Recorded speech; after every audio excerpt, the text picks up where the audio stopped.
Zeke Mangum, welcome to the REI Closers podcast. Thanks for hopping on.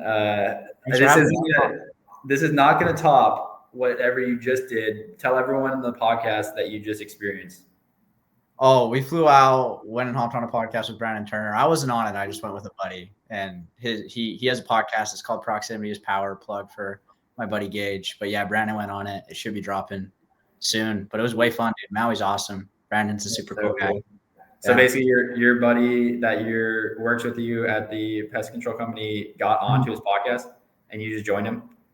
Yeah, so I flew out with him. So his name's Gage. He has a podcast. It's called Proximity is Power.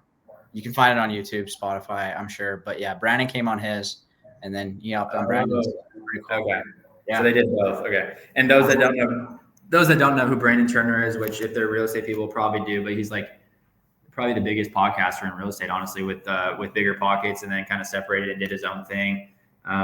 Lives out in Hawaii now, but pretty crazy. You're just hanging out there, sending me pictures. And I missed the one phone call. You called me with Brandon on the line, and I was like, I can't remember what I was doing, dude. I think I was freaking helping with something at the Airbnb we were setting up. I was like, you got to be kidding me. Dude, it's all right. Maybe a different time. But yeah, at dinner, I was like, I'll call Ben real quick and see if we can get him on the line with Brandon. But yeah, that's funny. Well, appreciate hopping on. So Zeke, how old are you? 23. 23. Jeez. Are you about to be 24? Yeah, it's coming up. It's coming up quick. Okay. They make me feel old. I just turned 25, but crazy like way we connected. But basically, I know you have a lot of success in pest control, door to door. Started at what, like 19? Yeah, 18. 18. Okay. And it's funny because I did the whole door to door challenge right now, and you helped me get set up and get the first pest control deal, which I closed in like, dude, we had a lay down, but it was like an hour and a half, third door knocked. It's like it was that one you posted on Instagram, right? Yep. Yeah. It was literally the third door. We had one person answer. He just moved in and had free pest control. Second door was boom, sale. So a little bit of overcoming objections at the end. That was, kind of fun. But yeah, you helped me get all set up there. So how did you start in pest control now, and how many reps do you have, just to kind of give people an idea, because y'all are killing it?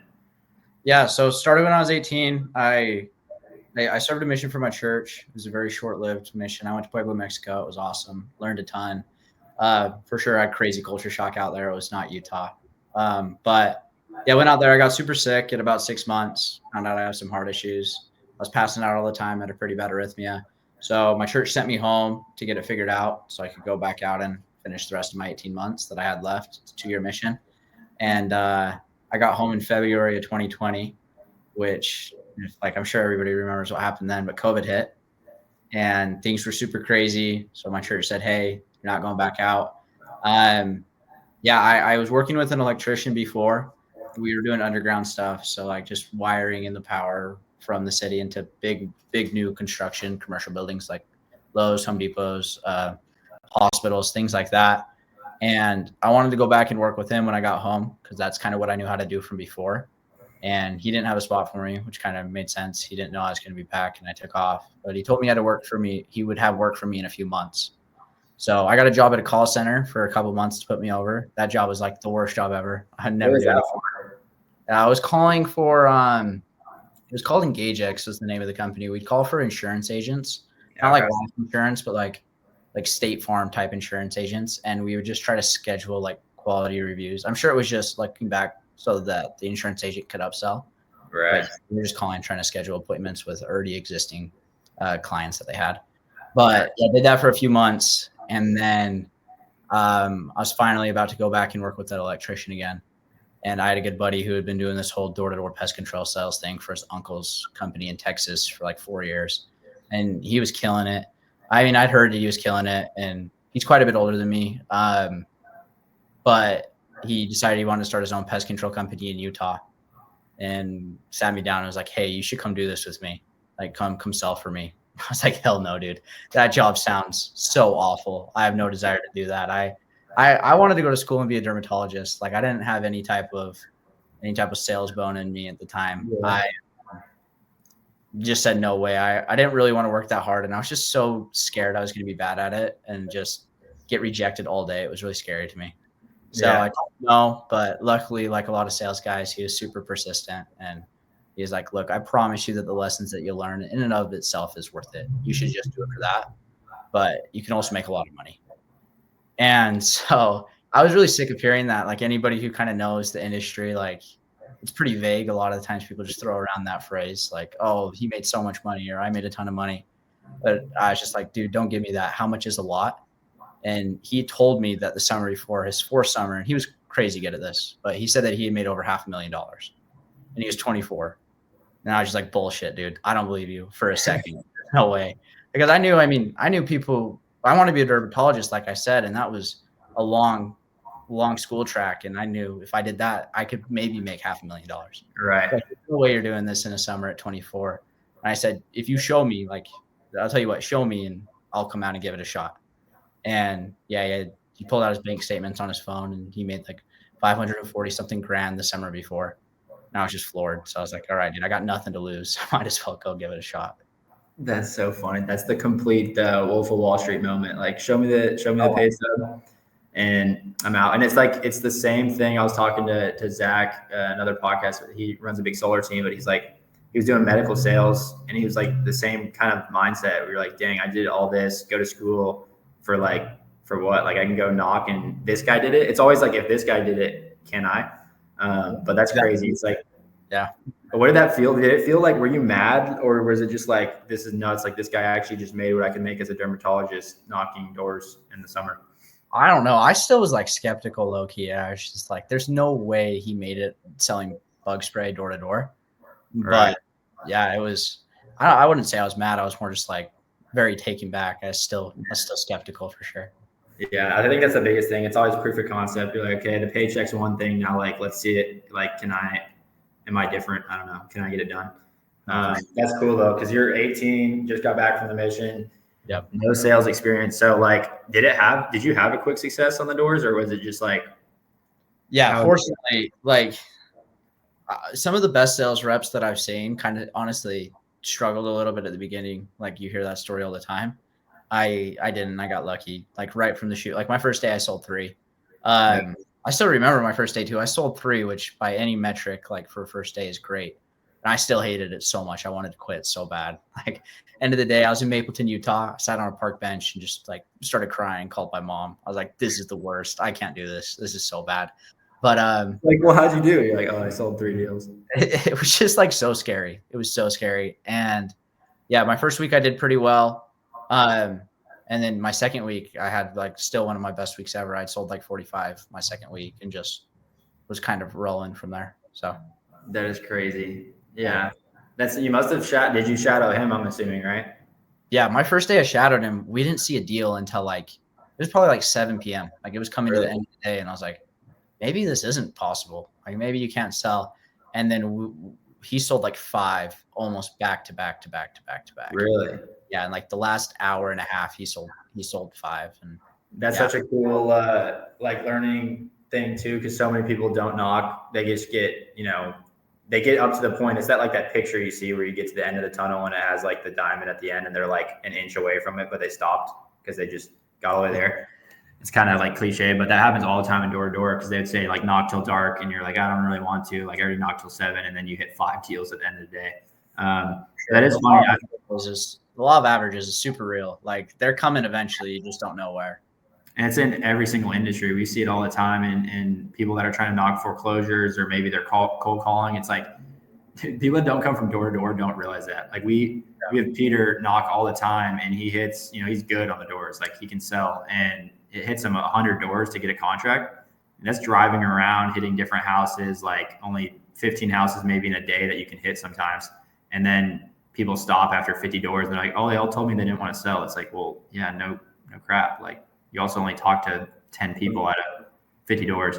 But yeah, it's cool. It's funny, the success thing at the beginning too, because I feel like there is those stories of some that failed, which is cool. But I feel like there's definitely the same, like that boost of confidence is nice when you have the early success. Because I had the same thing. I went in like really prepared, had the best day I've ever had on my first day. Like I sold 3 alarms my first day on the doors, which is never sold more than 3 in a day. But yeah, that's funny. So then from there, how did you know, like this is immediately, I want to go do this, I'm going to go build? Or was it like, I still hate this, I need to see, the future?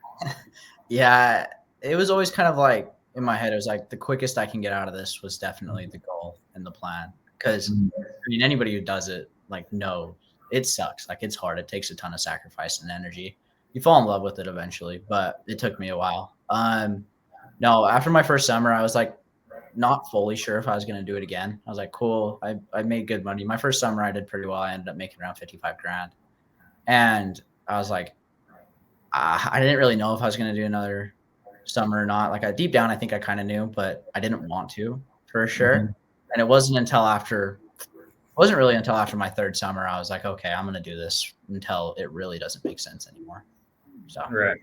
Yeah. That's where you can see the real growth in building a team and recruiting and everything. Yeah. But that was the beginning of a new company, which I think a lot of people have hesitancy with too, especially in door to door, because there's so many that come about, so many that fail. What was that like starting a whole, because it was just y'all two starting out, right? And whoever else you recruited? It felt like it. Yeah. So, and I'll say, like, I got super lucky. Like, I've heard the stories where somebody goes and works with a new company and it just doesn't work out. Truly, I just had no idea what I was doing. I really got super lucky with the situation because it panned out really well. But yeah, that first summer, it was really just, it felt like me and him. There's a couple other guys who sold with us, but I had like more than doubled the third person sales that year. Most people weren't very good and really honestly just didn't take it very serious. It wasn't that they weren't very good. They just were pretty lazy. They didn't take it very serious. So that's cool. So then how long did it take to build, like, I guess put in perspective now, and this is with BRD, right? Yeah. The name of the company is Bird, BRD. So now how many guys do you have and what kind of numbers? I know everyone like in Pest, you kind of talk about contract revenue, but like this past year, you guys had a big year. I know you're recruiting a lot. What did the numbers look like and how many guys? Yeah. So last year we did about 5.3 million, which was great. Yeah, it was a big step up from the years prior.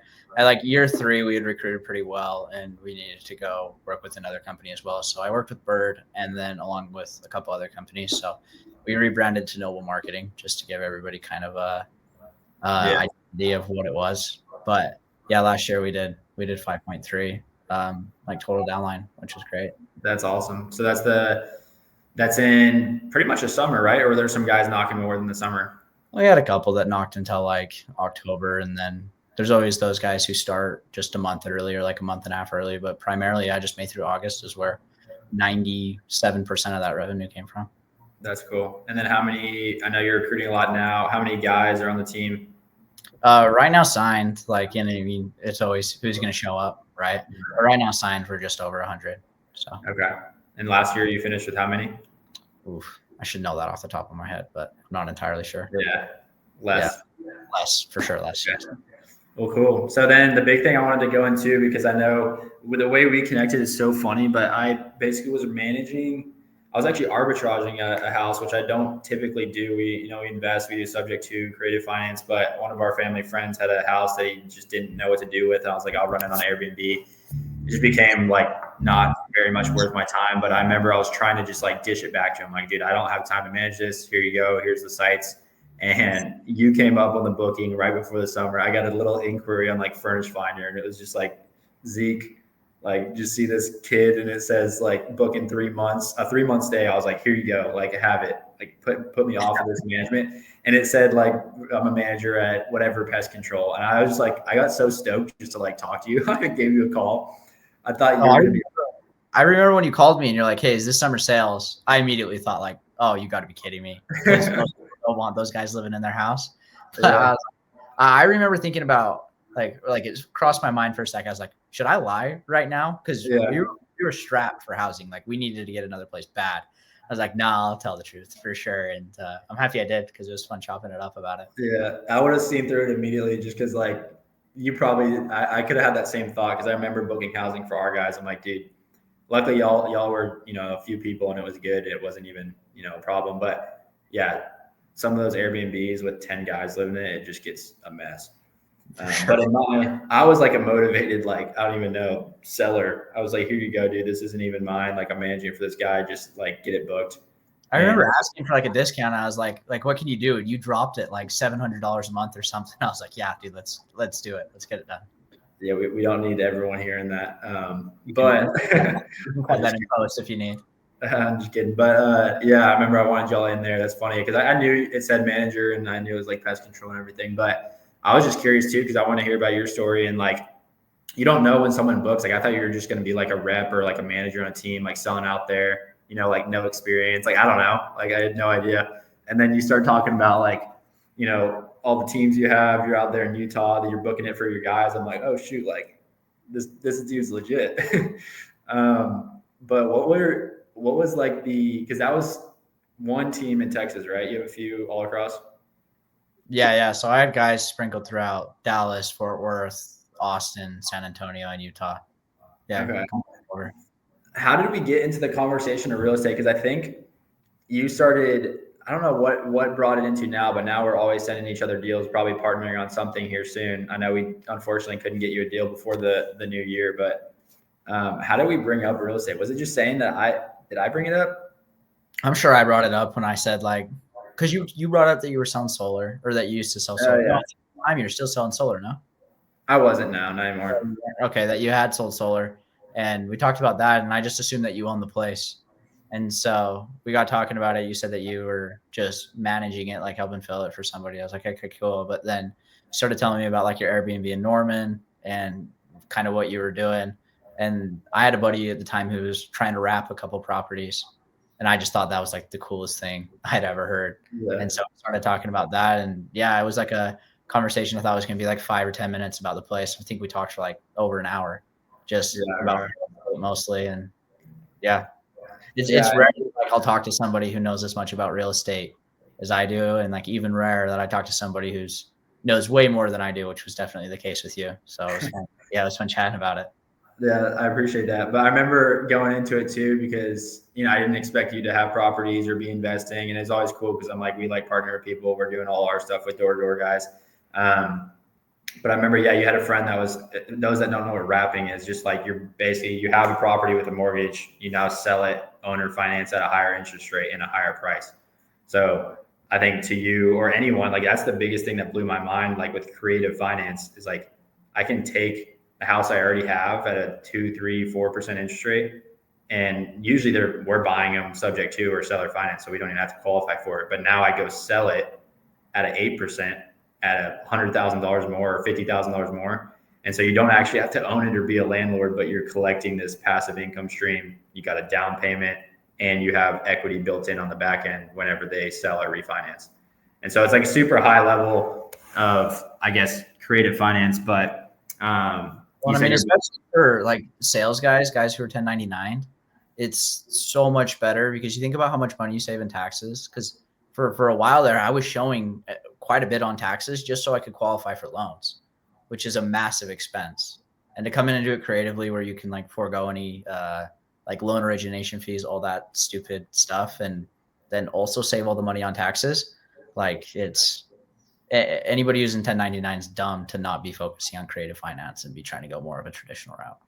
Yeah. And it is one of those things that I think you hear the buzzwords of sub 2 or creative finance and what is it? They don't know how to find it. But at the end of the day, it's like, you can get it from a wholesaler. You can find these deals even on the doors. Like that's how we find half our leads or pre-foreclosures. But yeah, not having to bring a big down payment, not being subject to the exact interest rates of the market. And then, you know, you're taking over a loan. It's not on your credit, but now you get all the benefits of the ownership. So yeah, having the tax benefits for most people is like, that's your biggest expense in life is taxes. And now you're having to pay it just because you're trying to buy real estate, which was smart thinking, right? Because most people, they just go buy a $200,000 car and they're like, oh, it's 6,000 pounds. And I'm like, now I have a liability I'm paying $3,000 a month for. DTI is just destroyed after that. Yeah. So now they can't use that to buy real estate. But it's like, if you have the creative route, you don't need to qualify. It, you know, has a ton of benefits. But what I want to hear about the deals you did do, because I think this was the coolest thing that like I was so shocked at and just like impressed is we buy deals on the doors a lot and kind of like teach people how to do it. Right. And I remember you're like, yeah, I have, how many properties do you have? 3. Okay. So you have your homestead and 2 rentals? Yeah. Okay. So you're like, yeah, I don't know if it's your first property. You're like, I bought one of my first rentals on the doors, like from a lady I knocked the door. I'm like, no way. Yeah, I'll tell a story on that one. So, first place I ever bought was a place in Payson, Utah, and like I had a guy convince me that I should start building it. It was like during COVID. It was after my very first summer. I wanted to get into investing because I heard that's how you become wealthy, and I didn't know really anything about it. And I talked to a real estate agent, and there was like a new build community. It was a Richmond, America like build community. And he's like, these are great. You should do one of these. So I was like, cool, let's do it. And at the time, it was like 3% interest rates. And they told me the place would be done in about 6 months. And so I was like, all right, put down the construction deposit. I was planning on that. But the 6 months quickly turned into like just over 2 years. And so, yeah, interest rates by the time I was even able to close on that were at like almost 6%. It was like 5.55 or whatever. And so the deal didn't make sense at all anymore. And I got really, really fortunate. I was able to sell it before I even bought it, really. Like I had a buyer lined up the week before I closed on it. So I just immediately, day I closed on it, I sold it. But I had knocked onto this door in Orem, Utah. It's right by Utah Valley University. And I liked the area. It was right by the school. And I was just like, hey, knocking on people's doors. Will you sell me your house? Will you sell me your house? Will you sell me your house? Because nothing was really for sale right there that was like fitting in my buy box. And I had one person tell me no. But I talked to him for a bit. Like about a week later, it was listed on the MLS. And so I called the agent. I'm like, hey, I knocked on their door just a second ago. I'll go under contract at this price today. So the one next door had sold for like 470 or 460, and I got this under contract at 430. And the reason why I liked it so much is that it's a really, really big townhome. It had 4 bedrooms and 3 bathroom spaces that with just one wall, you could easily turn it into a bedroom. Already had a closet, already grand to go in and build these 2 more bedrooms. Each of those bedrooms I rent out for 600. And that one so crazy. Like an 18% cash on cash and like cents rents and other things. It's like in the high 20s cash on cash return on that one. That one was stellar. Yeah. For 530. Just recently? Mm-hmm. Yeah, the one it's connected to just sold for 530. Oh, she had it listed for 460, I think. Oh, so you did come in under. Yeah, I came in. Because you probably if you think about that, there's like a couple of things I want to point out, but like one, like, or thinking about that, like, hey, I'm just going to sell your house. Like, you know how to knock doors. You weren't even selling pest control there, were you? I think I was driving like home, or I was like passing it when I was going to or from. Yeah. So cool. And so you say, are you selling it? She says she didn't even bring up that she wanted to. No, it's kind of random, but like, would you be interested in selling your house to me? Like, I want to buy a house right here. And she was like, no. But yeah. Interesting. And then a week later, because that definitely sat in her head, because she put it on the cool thing too on this, like creating a deal. Because I think some people think about creative finance deals. I don't know, what was the interest rate on this one that you got? I bought it conventionally. It's 5. Like crazy. I mean, it's when the rates were starting to go up, but it's not too bad. But you get it conventional, but you find like a reason to add much, and you put up a wall. And now, do you have to go get that re-permitted to add those or not? It's more like you can always add that later and just convert it to a bedroom when you want to resell. Your cash flowing how much a month on this property? $1,400, like before any maintenance. Like without that 2-bedroom, it would probably break even. Yeah, it'd be like $200 a month. Yeah. And you've had it for 2 years? Yeah, I've had it for 2 years. I've had like before the school year, like there's so many people who need a place. I have people for some of the rooms offering me like just because they need a place. Wow. Yeah, that's super cool. I love the town. That one's probably a lot better than some of the ones in the South where I know the house is just getting destroyed by, and it's like, yeah, it can be good. So that's crazy though, buying it, just walking up, talk contract. So congrats on that deal. That's going to be a nice one to wait on and when it is made. For sure. Well, cool. What's the goal moving forward? I know we were trying to get a deal going first in sales, pest control. What's the goal this year? The goal this year is I'm at it. So that's the goal. We're very on track to hit it so far. So double last year. And then I've like done so much private lending stuff just because I've like hard money loans basically. And real estate's just always outperformed anything else that I've done. So this next year I want to hard money lending stuff and then the real estate stuff. I want to be at 10,000 a month on the goal. I think we'll hit it hopefully May, but we'll have to see. That's super cool to realize. Like once you make the capital, it's usually the one thing that makes the business. Like people talk about all 6 different income streams. Like you built an entire, sales business team, invest in real estate. I'm going to lend on hard money and I'm making all this interest. that's what's so cool about real estate is Yeah. not a stock where you have to wait and sell and then pay in taxes. So it's hard to put a return on it a lot of the time. Right.